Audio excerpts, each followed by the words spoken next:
Although it was adopted in service of the United States Army in 1984, the M249's story begins with the FN Minimi, which entered service with other nations in the 1970s. As far back as the 1960s, the US Army was investigating the concept of adding a machine gun to the standard infantry squad.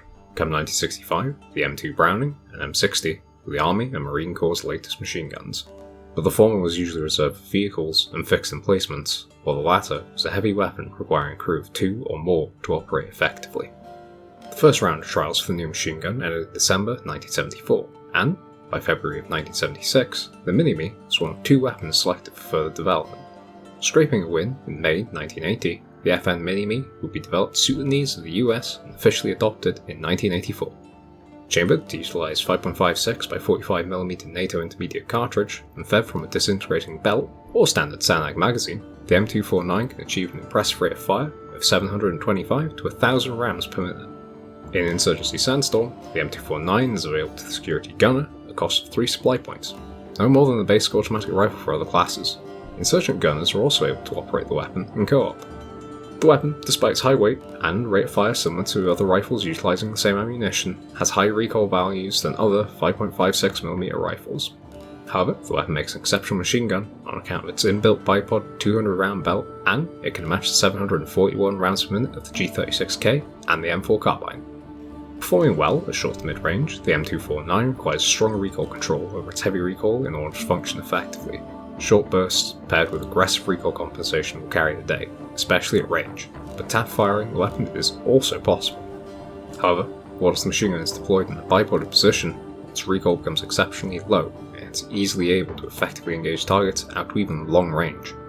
In such a position, the high velocity and good penetrating power of 5.56 by 45mm ammunition shows. Coupling this with a high rate of fire and long 200 round belt, the M249 is easily able to lock down an area and deal with even mass threats at any range, and even behind cover.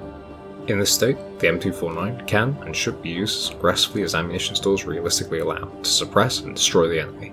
Remember, a well-fed M249 has enough ammo to justify elongated bursts to suppress enemies, or to simply eliminate them by firing through their cover. Although the weapon performs excellently when deployed, these will more than likely be on the move when firing at the enemy. As such, dropping into a crouched position assists in dampening the recoil of the weapon and increasing its controllability. In certain circumstances, going prone and quickly deploying the weapon can also work, although this does have the higher risk of the two, considering that the weapon must actually be deployed onto the bipod before it's able to fire. While it may sound counterintuitive, the M249 makes for an effective breaching weapon as well. Up close, the weapon's recoil, even when standing, is more than manageable enough to stay on target at close range. Additionally, its rate of fire places hostiles under an intense hail of bullets, and its massive belt ensures that there is little risk of the weapon clicking empty at the worst possible moment. Compared to rifles, the M249's available upgrades are notably fewer, with no underbarrel and no box options available. However, the weapon does come with a bipod as standard. For optics, the weapon can mount 1, 1.5, 2, and 4 power optics. Typically, 1 power optics would be advised due to the clearer nature when compared with the iron sights of the M249. Naturally, this aids with keeping the weapon on target while handling its high recoil due to the increased visibility. 2 power optics are available, though the magnification level can exacerbate recoil issues when firing on the move. 4 power optics, on the other hand, should be avoided outside of specific circumstances, namely where the weapon can be deployed a distance from the enemy and lay down fire against them with limited return fire and limited harassment. It should also be noted that the scope shake of the 4 power optics on M249 is understandably high.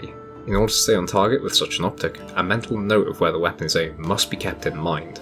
Alternately, a laser sight can circumvent this issue, as the dot remains stable and central and can be used for aiming. Deployed in a favourable position and supplied with ammunition, the M249 with a 4 power optic can be devastating to the enemy, particularly when the user's team is on the defensive. On the barrel, while limited to a flash hider outside of cooperative play, the M249 benefits from the compensator's reduction to its horizontal recoil value. But in cooperative play, a suppressor is also made available for use at the gunner's leisure. Overall, the M249 is a superb machine gun for its cost of 3 supply points. Provided that the recoil can be controlled, the M249 can perform well at all ranges, be it in close quarters or long range during a firefight. Augmented with a high rate of fire and a massive 200 round belt loaded into the weapon, a gunner can often move through several objectives before needing to reload. If the recoil is overlooked, the only downside of this weapon is its lengthy reload process. However, with the length of the belt reducing the frequency of these reloads, even this can mostly be forgiven. Plus, with its low cost, the M249 allows the user to take a high-end pistol to defend themselves, just in case their primary weapon comes up short in a close-range firefight.